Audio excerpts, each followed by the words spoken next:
Prenez une image au rayon X d'un bras humain. Elle met en avant une suite arithmétique que l'on retrouve partout dans la nature.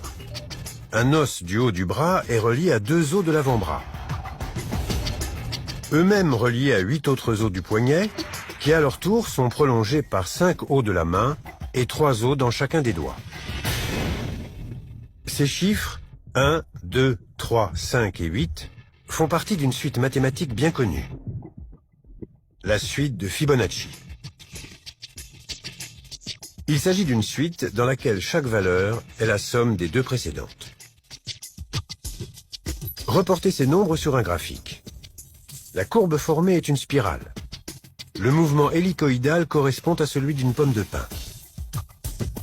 Cette forme se retrouve dans la coquille d'ammonite. Ce n'est pas anodin. Le schéma, c'est la base de la recherche scientifique. On cherche des schémas dans la nature. Et nous, les biologistes, on en cherche en biologie.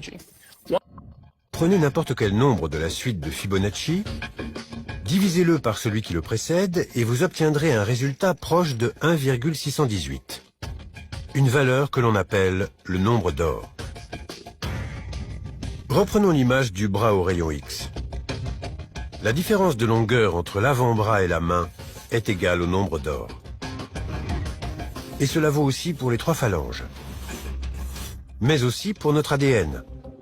Le rapport entre la longueur et la largeur d'un cycle complet de la double hélice de la molécule d'ADN est égal à ce nombre magique. La suite de Fibonacci et le nombre d'or sont des exemples d'objets fractales. La structure des nervures d'une feuille est identique à celle des branches d'un arbre. On a donc bien une même forme répétée à l'infini à une échelle toujours plus petite, avec une efficacité redoutable. C'est grâce à elle que le corps humain peut contenir 96 000 km de veines et d'artères. Ou qu'1,80 m de filaments d'ADN peuvent être contenus dans le noyau d'une cellule. Si on mettait bout à bout la totalité de l'ADN d'un être humain, on obtiendrait une longueur de 6 400 000 km.